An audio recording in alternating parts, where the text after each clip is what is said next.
आप बीमार हो गए और उसमें 20,000 रुपये लग गए और आपने 2 नंबर से कमाए 5,000, 15,000 घाटे में गए और पाप न्यारे वो पैसे भी गए और पाप न्यू के न्यू रह गए, जिस कारण से आपने 2 नंबर तक धन कमाया था।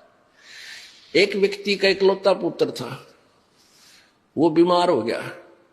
पहले छोटे डॉक्टरों से दिखाया जाता है, फिर इधर झाड़े जूड़े वालों के पास, फिर संतों के पास, फिर झाड़ा लगवानियों के पास, फिर ताबीज बंधवानियों के पास खूब ठगया।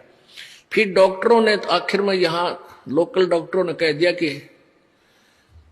मेडिकल में चेक कराओ। वहां चेक कराया उसने, उन्होंने बता दिया कि इसके दोनों किडनी खराब हो गए और पीजीआई दिल्ली भेज दिया, ऑल इंडिया दिल्ली भेज दिया। वहां किसी रिश्तेदार से गुर्दा गर्दा लिया, पैसे पूसे लगे, यानी 3.5 लाख रुपए में वो किडनी चेंज होगी। लड़का स्वस्थ हो गया, खुशी मनाई, कोई बात नहीं। वो व्यक्ति ये दास को बता रहा था कि जो आप कथा कर सत्संग करते हो ये मेरे ऊपर पूरी लागू हुई। उसने क्या बताया कि मैं बहुत निकम्मा आदमी था, मैं बहुत जुल्म किया करता था, अब मुझे दिखाई दिए हैं आपके सत्संग के बाद आंखें खुल गई, मैंने कितने पाप करे थे। अब क्या हुआ कि उसने 6 महीने के बाद वो लड़का बस एक्सीडेंट में, दुर्घटना में मारा गया। इकलौता पुत्र हो गया नाश, जिसके लिए वो धन कमावा था, मेरा बेटा सुखी रहेगा, कोठी बना दूंगा, उसके लिए कार लूंगा, वो बेटा ही ना रहा। और जिस विधि से उसने धन कमाना चाहा था वह पाप न्यू के न्यू रह गए। ये गधा बनेगा, किसी का बैल बनेगा, वो पूरे करेगा जिसके उसने जो ठगे थे, वो दुख बहुत भारी बन जाओगे।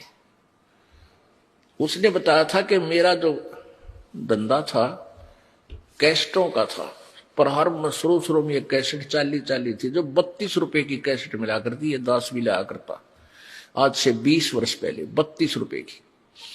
और ऊपर मार्का होता सोनी का और माल होता उसमें डुप्लीकेट, वो रिफल। कहता वो काम करा करता मैं, मुझे वो कैसेट इंक्लूडिंग उसके कवर और रिफल के थोक के बात ले आता 2 रुपए में पड़ा करती है, और मैं 32 रुपए लिया करता, 30 रुपए, 32 रुपए, 35 रुपए, जिसा जैसा दाव लग गया। और कुछ ही दिनों में मेरे पास खूब पैसा हो गया। अब मैंने एस्टिमेट लगाया कि 2.5 लाख रुपये कमाए थे मैंने 5 साल में, और 1 महीने के अंदर 3.5 महीने, 1.5 महीने के अंदर 3.5 लाख रुपए मेरे बर्बाद हो गए, कर्जा और हो गया।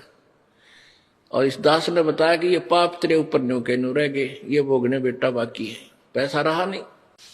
फिर उस प्यारी आत्मा ने उपदेश लिया, अपना कल्याण करवाया कि परमात्मा कबीर जी की शरण माने से ठीक आपसे पहले जो हुआ सो हुआ, पर आगे गलती मत करना, आपके पाप नाश हो जाएंगे।